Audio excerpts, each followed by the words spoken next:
நடைபெறவுள்ள உள்ளூராட்சி தேர்தலில் இலங்கை தமிழரசுக் கட்சி சார்பில் வலிகாமம் தெற்கு பிரதேச சபைக்கென போட்டியிட உள்ள வேட்பாளர்களுடையான கலந்துரையாடல் இன்று இடம்பெற்றது. முக்கியமாக கடந்த காலங்களில் உள்ளூராட்சி மன்ற உறுப்பினர்களாக பல்வேறு தரப்புகளிலிருந்து இந்த முறை எங்களுடன் இணைந்து இருக்கின்ற அனைவரையும் ஒன்றிணைத்து பலமானதொரு கட்டமைப்பை, ஒரு அணியை உருவாக்கி இருக்கிறோம். இந்த முறை எங்களுடைய பிரதேச சபையில் உள்ள 18 வட்டாரங்களிலும் மிக முக்கியமான, ஏற்கனவே உள்ளூராட்சி மன்ற உறுப்பினர்களாக இருந்து சமூக பணியாற்றி இருக்கிற முக்கியமான நபர்களை, அதாவது இளைஞர்களை கூடுதலாக உள்ளடக்கி இந்த முறை எங்களுடைய அணி களமிறங்குகின்றது. முக்கியமாக 18 வட்டாரங்களையும் கைப்பற்றி நாங்கள் தனித்து ஆட்சி அமைப்பதற்கான ஒரு முன்முயற்சியாக நாங்கள் இதனை ஏற்படுத்தி இருக்கின்றோம். பொதுவாக எங்களுடைய மக்களுடைய எதிர்பார்ப்பு தமிழ் கட்சிகள் அனைத்தும் ஓரணியில் ஒன்று திரள வேண்டும் என்ற எதிர்பார்ப்பு தமிழ் மக்கள் மத்தியில் நீண்ட காலமாக இருந்து வருகிறது. அதற்கான ஒரு முன்முயற்சியாக எங்களுடைய உள்ளூராட்சி மன்றத்திலே பல்வேறு தரப்புகளிலே தேர்தலிலே நின்று வெற்றி பெற்ற எங்களுடைய நண்பர்கள், எங்களுடைய அணியிலே இருக்கின்ற முக்கியமான நபர்கள் எல்லோரையும் ஒன்றிணைத்து இந்த முறை இந்த உள்ளூராட்சி மன்ற தேர்தலை எதிர்கொள்வதற்காக நாங்கள் ஒன்று கூடியிருக்கின்றோம். கடந்த 2011ஆம் ஆண்டு காலப்பகுதியிலிருந்து நீண்ட இடைவெளிகளுக்கு பின்னர் நடைபெற்ற உள்ளூராட்சி மன்ற தேர்தலிலே போட்டியிட்டு இலங்கை தமிழரசுக் கட்சி ஆட்சியை கைப்பற்றியிருந்தது. அதற்கு பிற்பாடம் நடந்த உள்ளூராட்சி மன்ற தேர்தலிலே எங்களுடைய கட்சி பலமானதொரு அணியாக வெற்றி பெற்று எங்களுடைய மக்களுக்கு பல்வேறு வகையான சேவைகளை ஆற்றி வந்திருக்கிறது. அதே போல அந்த அபிவிருத்தி திட்டங்கள் மேலும் வலுப்பெறத்துக்கும், அந்த திட்டங்களை முடிவுறுத்துவதற்கும், புதிதாக உள்ளூராட்சி மன்றங்களினூடாக சுபீட்சமானதொரு எதிர்காலத்தை மக்களுக்கு வழங்குவதற்காக எங்களுடைய அணி தயாராக இருக்கிறது. அதற்காக எங்களுடைய மக்கள் அனைவரும் ஒற்றுமையாக ஓரணியில் நின்று இலங்கை தமிழரசுக் கட்சியின் வீட்டு சின்னத்துக்கு நேரே புல்லடியிட்டு எங்களுடைய கட்சி சார்பில் நிறுத்தப்பட்டிருக்கிற வேட்பாளர்களை வட்டாரங்களிலே பெருவாரியாக வெற்றி பெற செய்ய வேண்டும் என்று இந்த இடத்திலே கேட்டுக்கொள்ள விரும்புகின்றேன். இந்த 2025ஆம் ஆண்டு நடைபெறுகின்ற இந்த உள்ளூராட்சி மன்ற தேர்தலிலே வலிகாமம் தெற்கு பிரதேசத்திலே நாங்கள் கடந்த காலங்களிலே வேறு கட்சிகளில் இருந்து பயணித்திருக்கின்றோம். நான் கடந்த 2 முறை 2011 அதுக்கு அடுத்த தேர்தல் இரண்டிலுமே அந்த பிரதேசத்தில் இருந்து வெற்றி பெற்று சபையில் இருந்தவர் என்ற வகையிலே நீண்ட காலம் எங்களோட சபையில் இருந்த உறுப்பினர்கள் அவர்கள் செய்த சேவைகளை அடிப்படையாக கொண்டு நாங்கள் நினைத்தது என்னென்றால், கட்சிகளுக்கு இடையிலே இதுவரைக்கும் ஒற்றுமை என்பது சாத்தியப்படாத ஒரு நிலையிலே வலிகாமம் தெற்கு பிரதேசத்திலே அந்த முயற்சியை பிரகாஷ் அவர்கள் எடுத்த பொழுது அதிலே அநேகமான உறுப்பினர்கள் அதற்கு ஒத்துழைப்பு வழங்குவதற்கு உறுதி கூறியிருந்தார்கள். அந்த வகையிலே என்னையும் அணுகிய பொழுது பிரகாஷ் அவர்களால் எனக்கு சொல்லப்பட்ட ஒரு விடயம், அதாவது எங்களுடைய மண்ணிலே எங்களுடைய ஒரு கட்சி ஆட்சி அமைக்க வேண்டும் அல்லது உள்ளூர் அதிகாரங்களை பெற்றுக்கொள்ள வேண்டும் என்ற ஒரு நோக்கம் இருக்கின்றது. ஆனால் நாங்கள் இதில் கடைசியாக ஒரு முயற்சியாக இதை செய்ய இருக்கின்றோம். அதன்படியால் இதிலே எங்களோட இணைந்து இந்த சேவையை மக்களுக்கு செய்ய வேண்டும் என்ற ஒரு அடிப்படையான ஒரு கருத்தை கூறியிருந்தார். உண்மையாக அது எனக்கு சரியாகப்பட்டது. அது சரியா, ஏனென்றால் நாங்கள் மற்ற கட்சிகள் தலைமைகள் இணைந்து கொள்ளாவிட்டாலும் கூட எங்களுடைய பிரதேசத்திலே நாங்கள் ஒரு முன்மாதிரியாக நினைக்கிறோம். வலிகாமம் தெற்கு பிரதேச சபை கடந்த காலங்களிலும் எந்தவித பிரச்சனையும் பெரிய அளவிலே இல்லாத ஒரு சபையாக இருந்திருக்கின்றது. உள்ளுக்குள்ளே நிறைய பிரச்சனைகள் உறுப்பினர்களுடைய நடைபெற்ற மற்ற பிரதேச சபைகளிலே, ஆனால் எங்களுடைய பிரதேச சபை ஓரளவுக்கு ஒற்றுமையாக செயற்பட்ட ஒரு சபை என்ற அடிப்படையிலும் அவருடைய அந்த கூற்று எனக்கு சரியாகப்பட்டதாலும் இந்த உள்ளூராட்சி இந்த 2025 தேர்தலிலே பங்கு பெற்றதற்கு சம்மதித்திருந்தேன். அதனால் இது எங்களுக்கு ஒரு வெற்றியாக இல்லை ஒரு முன்மாதிரியாக அமையும் என்று நினைக்கின்றேன். ஏனைய காலங்களிலும் உள்ளூர் அதிகார சபைகள் மக்களினுடைய கைகளிலே இருக்க வேண்டும் என்பதுதான். அரசியல் கட்சிகளுக்கு அப்பாலே மக்கள் விரும்புகின்ற பிரதிநிதிகள் அந்த உள்ளூராட்சி அதிகாரங்களை நடைமுறைப்படுத்துவதற்கு தெரிவு செய்யப்பட வேண்டும் என்பதுதான் எங்களுடைய விருப்பம் என்பதை உங்களுக்கு தெரிவித்துள்ளோம். இல்லை, அதில் கட்சி அதான் எந்த நோக்கம் வந்து கட்சிக்கும் எனக்கும் முரண்பாடுன்றதோ இல்லை இந்த கட்சி நல்லது அந்த கட்சி கூடாதுன்ற அடிப்படையில் நான் இந்த கட்சி வரல. இல்லைடா இவருடைய அந்த அதாவது வந்து உங்களுக்கு தெரியும் கடந்த கால பாராளுமன்ற தேர்தலில் நடைபெற்ற ஒரு விடயம் இனியும் இந்த தமிழ் பிறப்பிலே அல்லது தமிழங்களுடைய பிரதேசங்களிலே நடக்கக்கூடாது என்பதற்காக இந்த நிலை உண்மையாக நான் மனந்திறந்து தான் சொல்கிறேன். நீங்கள் என்ன நினைக்கிறீங்களோ அது தெரியாது. ஆனால் எனக்கும் அந்த இதழுக்கும் எந்த வித கருத்து முரண்பாடுகளும் அதில் இல்லை. இதை எந்த தனிப்பட்ட ஒரு முடிவு நான் விரும்பின ஒரு வழி என்ற அடிப்படையில் அதை செய்கிறேன்.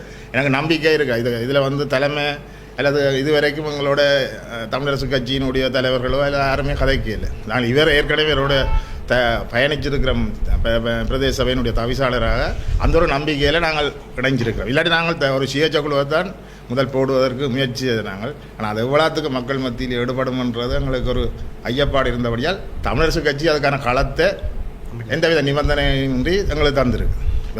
இதுவரைக்கும் நாங்கள் ஒரு உரிமையிலேயே ஒரு தரும் கையொப்பவும் விடவும் இல்லை. இப்போ நாங்கள் கேட்ட கோரிக்கைகளை ஏற்றிருக்கிறோம். அதை தமிழரசு கட்சி தான் அந்த களத்தை கொடுத்து, இது இன்னொரு கட்சி தமிழ் கட்சி எங்களுக்கு அந்த களத்தை தந்திருந்தால் நிச்சயம் சில வழி அங்கே போயிருக்கலாம்.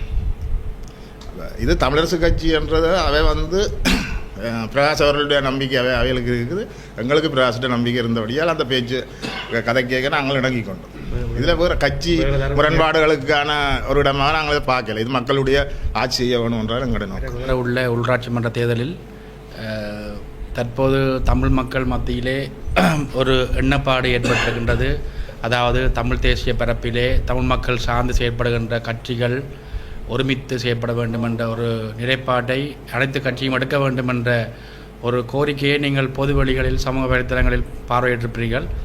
அப்படியான முயற்சி எடுக்க வேண்டும் என்று ஒரு கோரிக்கை மக்கள் மட்டத்தில் எழுந்தபோது அதனை கட்சிகள் சாதகமாக பரிசீலிக்காவிட்டாலும் இலங்கை தமிழரசு கட்சியினுடைய மானிப்பாய் தொகுதியிலே, அதாவது குறிப்பாக வலிகாமம் தெற்கு பிரதேச சபையிலே இருக்கின்ற பொறுப்பாக இருக்கின்ற முன்னாள் தவிசாளர் பிரகாஷ் அவர்கள் எடுத்த முயற்சியின் விளைவாக இந்த ஒரு கூட்டணைவு ஒன்று ஏற்பட்டுள்ளது. உண்மையிலே ஒரு விடயத்தை மக்கள் புரிந்து கொள்ள வேண்டும். நாங்கள் சமூக வலைத்தளங்களிலும் பொது வழிகளிலும் இப்போது உள்ள கேள்வி, கடந்த காலங்களில் வெவ்வேறு கட்சிகளில் பயணித்த நபர்களை ஒன்று சேர்த்து தங்களுடைய கட்சி நலனுக்காகத்தான் இந்த ஒன்றிணைவை ஏற்படுத்தியுள்ளார்கள் என்ற ஒரு விமர்சன பொது வழிகளே உண்டு. அதற்கான உண்மையான காரணம் எங்களுடைய உள்ளாட்சி அதிகாரங்கள் எங்களுடைய கைகளில் இருக்க வேண்டும், அதாவது ஆட்சி அமைக்க வேண்டும் என்று உங்களுக்கு தெரியும். நாட்டில் உள்ள சூழ்நிலை காரணமாக மக்களுடைய பொருளாதார ரீதியான பின்னடைவுகளை தொடர்ச்சியாக பிரதேச சபைகளிலும் ஒரு வினைத்திறனற்ற சபைகளாக இயங்குகின்ற பட்சத்தில் மக்கள் மட்டத்திலே மேலும் பிரச்சனைகள் எழக்கூடும். அதனை தவிர்க்க வேண்டும். மற்றையது தமிழ் மக்கள் மத்தியிலே அனைத்து கட்சிகளும் ஒன்றிணைய வேண்டும். குறிப்பாக தமிழ் கட்சிகள் ஒன்றிணைய வேண்டும். தமிழ் கட்சிகள் என்று வருகின்ற போது இளைஞர்கள் தான் இந்த கட்சியிலே பெரும்பாலான கட்சிகள் இருக்கின்றார்கள். அந்த சந்தர்ப்பத்தை தமிழரசு கட்சி எங்களுக்கு ஏற்படுத்தி தந்துள்ளது. அதற்கு இந்த இடத்தில் நன்றியை கூறிக்கொண்டு நாங்கள் தொடர்ச்சியாக இந்த பயணத்தின் மூலம் மக்களுக்கு ஒரு முன்னுதாரணமாக செயல்படுவோம் என்பதை எங்களுடைய செயற்பாட்டின் மூலம் காட்டுவதே சிறப்பு என்று நான் நினைக்கின்றேன். இறுதி காலகட்டத்திலே மணிவண்ணனோடு அணியில் இருந்தீர்கள்.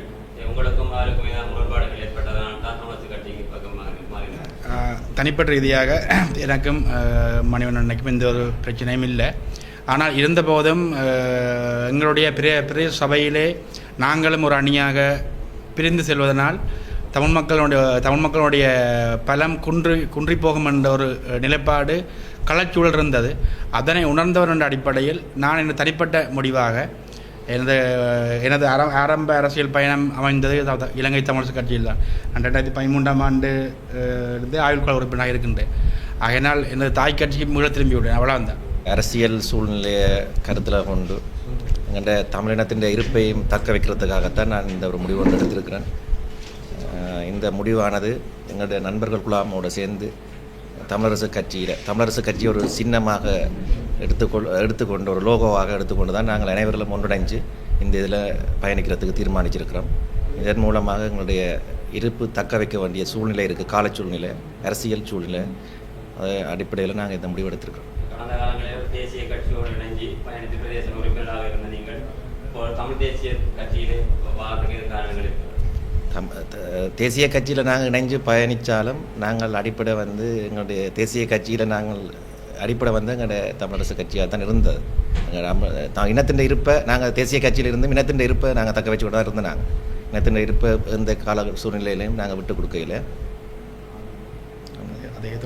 அதே தொடர்ச்சியாக செய்கிறதுக்காக தன்றோம். அதுக்கு நாங்கள் இனி தேசிய கட்சியை நம்பிக்கொண்டு இனி எந்தவித பயனும் இல்லை என்றால் மக்கள்கிட்ட வந்து மாயை ஒன்று உருவாக்கியிருக்கிறாங்க தேசிய கட்சி. அப்போ அந்த மாயை வந்து வெளி 2025ஆம் ஆண்டு உள்ளூராட்சி மன்ற தேர்தலிலே நான் இலங்கை தமிழரசு கட்சியிலே 8ஆம் வட்டாரத்திலே போட்டியிடுகின்றேன். எனது பேர் பாலசிங்கம் சுரேஷ்குமார். நாங்கள் கடந்த காலங்களிலே ஒரு தேசிய கட்சியிலே பயணித்து தற்பொழுது தமிழ் கட்சி ஒன்றிலே, அதாவது இலங்கை தமிழரசு கட்சியிலே போட்டியிடுகின்றோம். நான் சில விஷயத்தை சுருக்கமாக சொல்லணுமெண்டா, கடந்த உள்ளூராட்சி மன்ற தேர்தலில் எங்களது தேசிய கட்சி 3 ஆசனங்களை வெளியாமன் தெற்கு பிரதேச சபையில் பெற்றும் நாங்கள் தவிசாளர் தெரிவு ஏனைய தெரிவுகளிலே நாங்கள் தமிழரசு கட்சிக்கு ஆதரவை கொடுத்திருந்தோம். அந்த நேரம் அவர்கள் கூட்டாக இணைந்திருந்தாலும் நாங்கள் தமிழரசு கட்சிக்குத்தான் ஆதரவையும் வழங்கியிருக்கின்றோம். ஏனென்று சொன்னால் உங்களுக்கு தெரியும், இன்றைய சூழ்நிலையிலே எங்களது வடக்கு மாகாணத்திலே தேசிய கட்சியின் ஆதிக்கம் என்பது மிகவும் வலுவோங்கி காணப்படுகின்றது. இந்த தேசிய கட்சி வலுவோங்கி இருக்கின்றதுனாலேயே இன்றைக்கு தெரியும், பல தேசிய கட்சிகள் ஏனைய கட்சிகளிலிருந்து அனைவரும் ஒருங்கிணைந்து இந்த வெளியாமன் தெற்கு பிரதேச சபையிலே இலங்கை தமிழரசு கட்சியிலே போட்டியிடுகின்றோம். என்னை பொறுத்தவரையிலே வெளிகாமம் தெற்கு பிரதேச சபை எனவே எனக்கு எவ்வாறென்று சொல்ல தெரியவில்லை. எங்களது சபையிலே நாங்களே ஆட்சி அமைக்கக்கூடிய பெரும்பான்மை, அறுதி பெரும்பான்மையுடன் ஆட்சி அமைக்கக்கூடிய ஒரு சந்தர்ப்பம் இன்று உருவாகியிருக்கின்றது. ஏனென்று சொன்னால் பிராசண்ணன் அவர்கள் கடந்த உள்ளூராட்சி மன்றத்துக்கு முன்னைய காலங்களிலே அவர் தவிசாளராக இருந்திருக்கின்றார். அன்றைய காலகட்டத்திலே நான் உறுப்பினராக இல்லாத பட்சத்திலும் எனது வட்டாரத்திலே பல வேலைத்திட்டங்களை கேட்டிருக்கின்றேன். அவர் அதனை உடனே ஓமண்டு செய்து தந்திருக்கின்றார். அதன் பால் நான் ஈர்க்கப்பட்டவனாகவும் இருக்கின்றேன். ஏனென்று சொன்னால் நான் உள்ளூராட்சி மன்றத்துக்கு வாரது என்ற மக்களின் நலனை கருத்தில் கொண்டு தான் பிரதானமாக வருவேன். கடந்த காலங்களிலே நான் தேசிய கட்சியில் இருந்தோ மற்ற ஏனைய கட்சிகளில் இருந்து கொடுத்து அன்றைய அரசாங்கத்திலே இருந்து பல தொகையான நிதிகளை எடுத்து 85 வீதமான வீதிகளை புனரமைத்திருக்கின்றேன். 90 வீதமான மின் விளக்குகளை பொறுத்திருக்கின்றேன். கிட்டத்தட்ட என்ற வட்டாரத்திலே 85 வீதமான அனைத்து விதமான அபிவிருத்திகளையும் செய்திருக்கின்றேன். இன்னொரு 15 வீதம் தான் இருக்கின்ற நினைக்கின்றேன். அதுவும் இம்முறை எனது இனிவரும் காலங்களில் ஒரு தேர்தல் விஞ்ஞாபனமாக வெளியிட்டு, அதாவது உள்ளூராட்சி மன்றத்தால் செய்யக்கூடிய வேலைகளை மக்களுக்காக செய்வதற்கும் தயாராக இருக்கின்றேன். கடந்த காலத்தில் பயணித்த கட்சியிடமிருந்து இந்த தேர்தலில் போட்டியிடுவதற்கான அழைப்பு வரவில்லை? அழைப்பு வந்தது. எனக்கு தலைமை பீடத்திலே ஒரு காலமும் பிரச்சனை இல்லை. தலைமை பீடத்திலே இருந்தும் அழைப்பு வந்தது. அப்பொழுதும் நான் அவர்களுக்கு சொல்லியிருந்தேன், நான் ஒரு தமிழ் கட்சி ஒன்றிலே போட்டியிடுவதற்கு தயாராகி கொண்டிருக்கின்றேன். உங்களுக்கும் எங்களுக்கும் தனிப்பட்ட ரீதியில் எந்த முரண்பாடும் இல்லை. எங்களது இருப்பு தற்பொழுது நான் பயணித்த தேசிய கட்சி, அந்த காலத்தில் இருந்த எதிர்க்கட்சி அனைத்துமே வலுவிழந்ததாக தற்பொழுது பாராளுமன்றத்திலே காணப்படுகின்றது. ஆனால் பாராளுமன்றம் அனைத்தையும் விட உள்ளூராட்சி மன்றத்திலே கட்சி என்றது இல்லை. சுரேஷ் என்ற பேருக்கான வாக்காகவே அது இருக்கும் என நான் நினைக்கின்றேன். நன்றி. அனைவருக்கும் வணக்கம். நான் சுன்னாகம் வடகிழக்கு பிரதேச சபையின் 7ஆம் வட்டார வீதாசார உறுப்பினராக முன்னே இருந்தேன். நான் என்னுடைய பேர் செல்வராஜா கஜேந்திரா. நான் வீதாசார உறுப்பினராக இருந்த காலத்தில் எனது வட்டார மக்களுக்காக என்னாலான சேவைகளை செய்து வந்துள்ளேன். அதாவது நான் ஒரு ஆளுமையான அணியொன்று இந்த முறை அமைந்திருக்கின்றது. அதாவது 18 வட்டாரமும் சிறந்த ஒரு சேவையாளர்களை இந்த தமிழரசு கட்சியானது உருவாக்கி இருக்கின்றது. இந்த அணியோடு சேர்ந்து பயணிப்பது மிகவும் எங்களுக்கு ஒரு வெற்றியாக அமையும் என்று நான் 100% நம்புகின்றேன். எங்களுடைய இந்த பயணமானது ஒரு சிறந்த ஒரு தலைவரை உருவாக்கி அந்த தலைவர் ஊடாக நாங்கள் ஒரு சிறந்த சேவையை எங்களுடைய மக்களுக்கு செய்யலாம் என்பது எந்தவித ஐயப்பாடும் இல்லை. அதாவது ஒரு பல கட்சிகளில் பார்க்கும்பொழுது, பல இடங்களில் பார்க்கும் பொழுது ஒரு ஆளுமை, அதாவது கட்சி தாங்கள் வெல்ல வேண்டும் என்று தான் யோசிக்கிறார்கள் ஒழிய ஒரு ஆளுமையான தலைவர்களையோ அல்லது ஒரு உறுப்பினர்களையோ அந்த இடத்தில் இறக்கவில்லை. ஆகவே எங்களுடைய கட்சியானது இம்முறை மிகவும் ஆளுமையான ஆட்களை இறக்கி இருக்கின்றது. இந்த ஆளுமையான ஆக்களுடன் நாங்கள் சேர்ந்து பயணிப்பதனால் சிறந்த ஒரு மக்களுக்கான சேவையை செய்ய முடியும் என்பதில் நான் 100% நம்புகின்றேன். நன்றி. தமிழரசு கட்சியினுடைய வேட்பாளர்களுக்குரிய கலந்துரையாடல் நிகழ்வும் ஊடக சந்திப்பும் தற்போது இடம்பெற்று கொண்டிருக்கின்றது. இந்த ஊடக சந்திப்பினூடாக நான் வெளிப்படுத்த முனைகின்ற விடயங்கள் பல இருக்கின்றது. இந்த வகையிலே நான் கடந்த காலங்களிலே சமூக சேவையாளர்களுக்கு ஒரு உந்து சக்தியாக இருந்தேன். ஆனால் கடந்த நாடாளுமன்ற தேர்தல் என்னை இந்த அரசியலுக்குள் உள்ளிருத்திருக்கிறது. இன்று நான் இலங்கை தமிழரசு கட்சியினுடைய வலிதற்கு பிரதேச சபைக்கான விகிதாசார வேட்பாளராக இங்கே களம் இறங்கியிருக்கின்றேன். ஏன் நாடாளுமன்ற தேர்தலை நான் இங்கே குறிப்பிடுகின்றேன் என்று சொன்னால், கடந்த நாடாளுமன்ற தேர்தலுடைய முடிவு தமிழ் தேசியத்திற்கான ஒரு பாதகமான முடிவை ஏற்படுத்தி தந்திருக்கின்றது. இதற்கான காரணம் தமிழ் மக்கள் தேசிய கட்சிக்கு விரும்பி வாக்களிக்கவில்லை என்பதுதான் என்னுடைய முக்கியமான கருத்து. அவர்கள் தமிழ் அரசியல்வாதிகளுடையதும் தமிழ் கட்சிகள் அவற்றினுடைய வெறுப்பின் காரணமாகவே என்பிபி என சொல்லப்படுகின்ற தேசிய மக்கள் சக்திக்கு வாக்களித்தார்களே தவிர அவர்களுக்கு விரும்பி வாக்களிக்கவில்லை என்பதுதான் என்னுடைய இங்கே குறிப்பிடுகின்ற ஆணித்தரமான கருத்து. ஏனென்று சொன்னால், அவர்கள் முன்வைத்த கருத்துக்களை எந்தொரு தமிழ் கட்சிகளும் எந்தொரு தமிழ் வேட்பாளர்களும் செவி சாய்க்கவில்லை என்பதுதான் இங்கே முக்கியமான கருத்து. அவர்கள் முன்வைத்த கருத்து என்னென்று சொன்னால், இளைஞர்களுக்கு முன்னுரிமை வழங்குங்கள், ஊழலை ஒழியுங்கள், அனைவரும் ஒன்றுபட்டு தமிழ் தேசியத்தை நிலைநாட்டுங்கள் என்று குறிப்பிட்டார்கள். ஆனால் எவரும் கேட்கவில்லை. கடந்த நாடாளுமன்ற தேர்தலில் 396 பேர் பல்வேறுபட்ட கட்சிகளில் கேட்டு எங்களுடைய வாக்கை சிதைத்திருக்கிறார்கள். இதுவும் ஒரு காரணம் இங்கே என்பிபி ஆட்சி அமைப்பதற்கு. இதனை நாங்கள் மாற்றி அமைக்க வேண்டும் என்பதற்கு இணங்க இன்று இலங்கை தமிழரசு கட்சியானது எங்களுக்கு ஒரு களத்தினை தந்திருக்கின்றது. அனைத்து கட்சிகளிலும் உள்ள சிறந்த வேட்பாளர்களை இங்கே முன்னிறுத்தி அரசியலின் அடிப்படை அலகு பிரதேச சபையை நாங்கள் சரியாக அமைத்தால்தான் ஏனைய அலகுகளை நாங்கள் சீர் செய்ய முடியும். ஒரு பிரதேச சபை தேர்தலுக்கு பாராளுமன்ற தேர்தலை ஏன் இவர் இங்கே கதைக்கின்றார் என்ற ஒரு கருத்து உங்களுக்கு எழலாம். ஒரு அரசியல் புத்துயிர் பெறுகின்ற ஒரு இடம், அதாவது அரசியலுக்கான அத்திவார இடம் பிரதேச சபையினூடாக நாங்கள் தமிழ் தேசியத்தை விதைத்து அதனூடாக எடுக்கப்படுகின்ற அபிவிருத்தி திட்டங்கள் தான் நாளை எங்களுடைய மாவட்ட பாராளுமன்ற உறுப்பினர்களையும் தீர்மானிக்கப் போகின்றது. பிரதேச சபையை நாங்கள் சரியாக நடைமுறைப்படுத்தினால் இனி வருகின்ற பாராளுமன்ற தேர்தல், மாகாண சபை தேர்தல்கள் கடந்த முறை மாதிரி அமையாது என்பதே என்னுடைய கருத்து. ஆகையினாலே இலங்கை தமிழரசு கட்சி தற்பொழுது நீங்கள் பொதுமக்களாகிய உங்களுடைய கோரிக்கைக்கு அமைவாக வேட்பாளர்களை முன்னிறுத்தி இருக்கின்றது. ஆகவே நாங்கள் திருந்தி இருக்கின்றோம். பொதுமக்கள் எங்களுக்கு நிச்சயமாக வாக்களிப்பார்கள். வலிதற்கு பிரதேச சபையிலே இலங்கை தமிழரசு கட்சி வெற்றி வாகை சூடும். அதேபோல இலங்கை தமிழரசு கட்சி யாழ் மாவட்டத்தில் உள்ள யாழ் தேர்தல் தொகுதியில் உள்ள 17 பிரதேச சபைகளிலும் நிச்சயமாக ஆட்சி அமைக்கும். உங்களுடைய வாக்கு இலங்கை தமிழரசு கட்சிக்கு என கூறி, இலங்கை தமிழரசு கட்சியின் தாகம் தமிழ் தேசிய தாயகம் என கூறி விரைவருகின்றேன். நன்றி, வணக்கம்.